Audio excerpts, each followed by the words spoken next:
salut les gars dans Ganjimel à Congo. Salut les gars dans Ganjimel.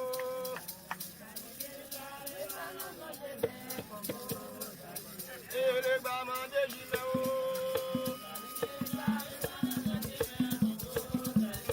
Les gars dans Ganjimel. Et les gars mandent Jimel. Et les gars